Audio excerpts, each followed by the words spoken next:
Welcome, curious minds, to another deep dive. Today, we're diving headfirst into one of those really big questions, aren't we? We certainly are. The one that, has probably puzzled people forever. If there's an all-powerful, all-knowing presence, God, everywhere, then why? Why all the suffering, starvation, war, destruction? Hmm. It just seems like a constant. It's a huge paradox, a real stumbling block for many. Exactly, and it leads so many down paths of doubt. But today we've got some fascinating material from Dr. Kay Fairchild. Her work offers a pretty radical reevaluation of these ideas. Oh, absolutely. It's thought-provoking stuff. I think it's going to challenge some deeply held beliefs. It might just give you a completely new perspective on not just God, but maybe our own role in things. Indeed. This deep dive isn't just about, defining theological terms. It's really exploring a fundamental reinterpretation, our place, our power within a spiritual framework. Right. Dr. Kay's insights, they really might turn some long-held beliefs on their head. It's an invitation to reconsider basic ideas about authority and participation. Okay, so let's unpack this. Our mission today, explore Dr. Kay's arguments.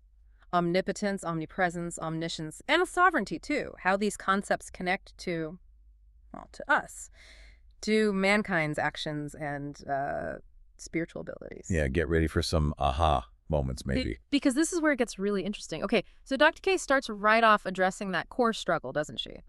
Why suffering if God is supposedly all those omni things? What's the initial misunderstanding she spots? Well, what's fascinating is she believes the core issue is this assumption. Yeah. This idea that God's supposed to act unilaterally, single-handedly fix things just because there's a problem. Like a divine repairman just waiting to be called. Kinda, yeah. Or maybe this idea that many are just waiting for one divine figure to return and just set everything straight. That framing, she argues, is where the confusion starts. Okay. And she also brings up another tricky word. Sovereign. What's the usual take on that, and how does she push back? Right, sovereign. The common belief is, well, God is sovereign means he can do what he wants when he wants. He's in control in and of himself. Yeah. Completely separate from mankind. Absolute. Independent control. Exactly. And that perspective, she argues, it often leads to this sort of passive waiting. Why bother if God's going to do it all anyway, right? It discourages active engagement. So if God isn't single-handedly doing everything, and sovereignty isn't that kind of absolute separate control, then how does the world function according to her? She points to some key scriptures, doesn't she? She does. Foundational ones. This is where her reinterpretation really takes root. She highlights Genesis 1:27-28. God created mankind, his image, and then gave them dominion. Dominion over the earth? Over everything, yeah. Fish, birds, every living thing. It's not a suggestion. She sees it as a clear delegation of authority. Okay. And then she connects that to Psalm 115.1, Steve, which is even more direct, really. The heavens are the Lord's heavens, but the earth. He is given to the children of men. Yeah.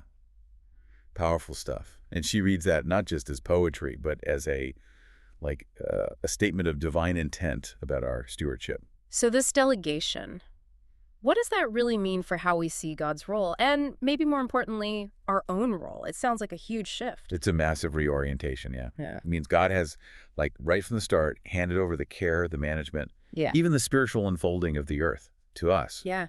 To mankind. Handed it over. Her argument is that many people are just unaware of this incredible God-given spiritual ability and authority they actually possess. So they're waiting passively. Waiting for that intervention. Maybe waiting for, Jesus to literally come back and fix it all. While in her view, this awesome power for restoration, for transformation, it's actually been shared with us. Shared with us, not just done for us. Exactly. It's a shift from expecting a solo act to recognizing our collective responsibility as co-stewards, really. It implies we don't just wait for change. We're actually the means through which change happens. That changes, well, pretty much everything about how you'd approach world problems, doesn't it? Fundamentally. Okay, so this leads us right to the omni words. Omnipotence, omnipresence, omniscience. If God delegated authority, how do these attributes work? Because traditionally, they describe God acting independently, right? All-powerful, all-present, all-knowing on his own. And this is where Dr. K's view gets really transformative. How does she reconcile delegation with these omni concepts? She emphasizes, and this is crucial, that these three omni words do not function on their own. They don't operate apart from our participation. Wow. Okay, say that again, not apart from our participation. Exactly. It's not that God somehow loses these attributes, but that their expression, their manifestation on earth, is tied to human agreement and engagement, our conscious involvement. So as we participate, As mankind consciously participates with the spirit within them, she argues, the earth starts to align with the heavens. That's Psalm again, 115.16. God owns the heavens, but we steward the earth.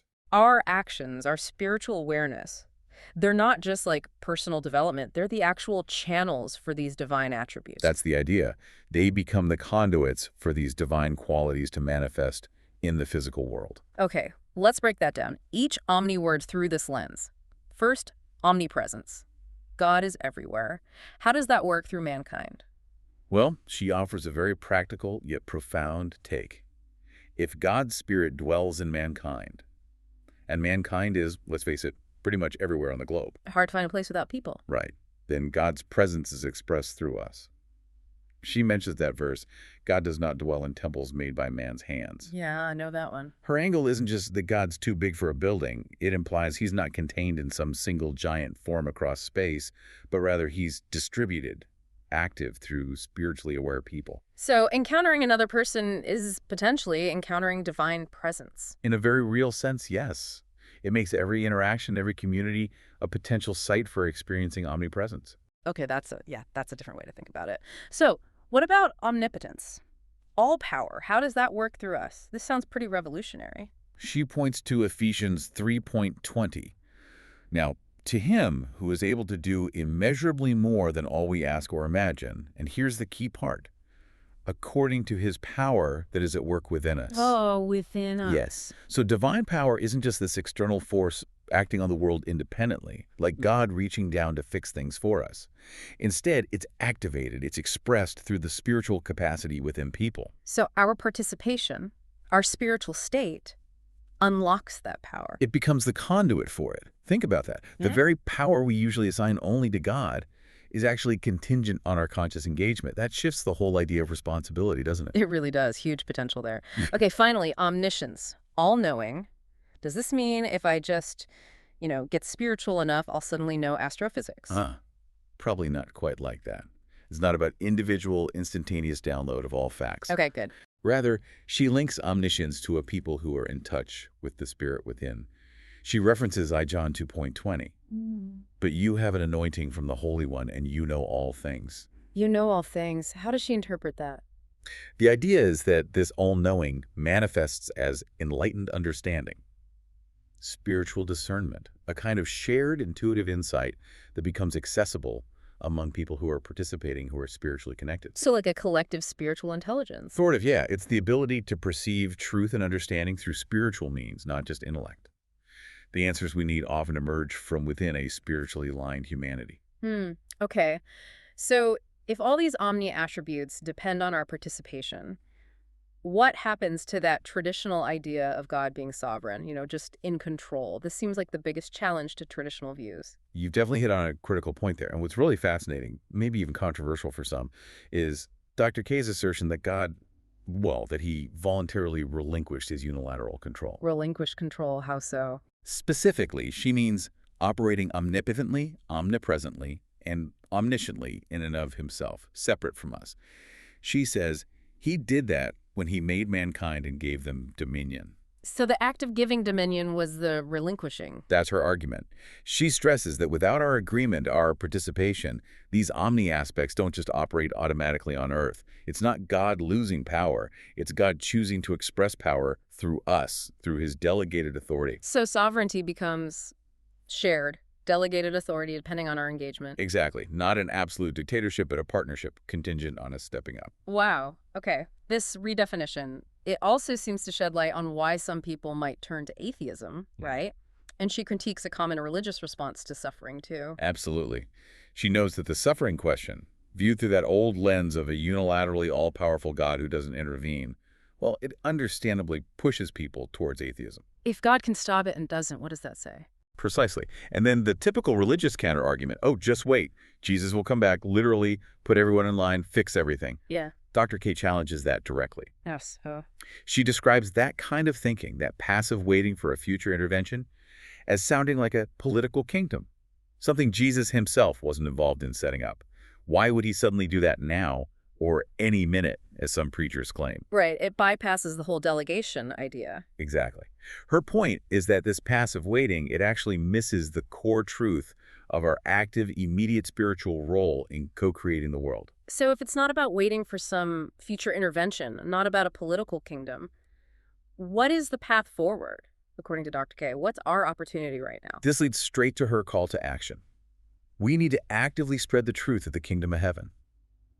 But she means that now. The kingdom of heaven now, not just later. Right. Not just a future place, but manifesting a reality here where heaven's principles, peace, alignment, wisdom, abundance are brought into our earthly experience. And how? Through our informed participation. So showing people their opportunity to participate. Yes. To join heaven and earth together, subjectively, as one reality. It's a call to wake up to our delegated authority, our spiritual ability, and engage. Stop passively waiting. Realizing the kingdom is within us, and through us, it's manifested around us. That's the essence of it. Active co-creation. The vision she paints based on that. Uh-huh.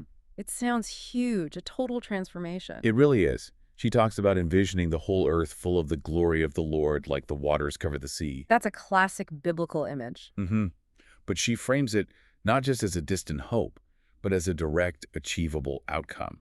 An outcome of mankind waking up, participating, taking up that spiritual stewardship. But that glory isn't just beamed down, it's generated through our participation. It's co-created. It's the result of humanity living out its true spiritual identity and authority. She actually taught a whole series on this, redefining omnipresence, omnipotence, and omniscience. You can find it on YouTube if you want to go deeper. It really lays out this empowering framework. We should link to that, this deep dive with Dr. K. Fairchild. Wow. It really offers a powerful shift, doesn't it? Almost liberating in a way.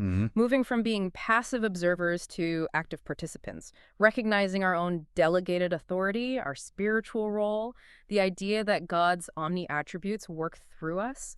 So it's incredibly empowering and maybe a bit daunting. It is. It reframes responsibility entirely. What stands out most to you from all this?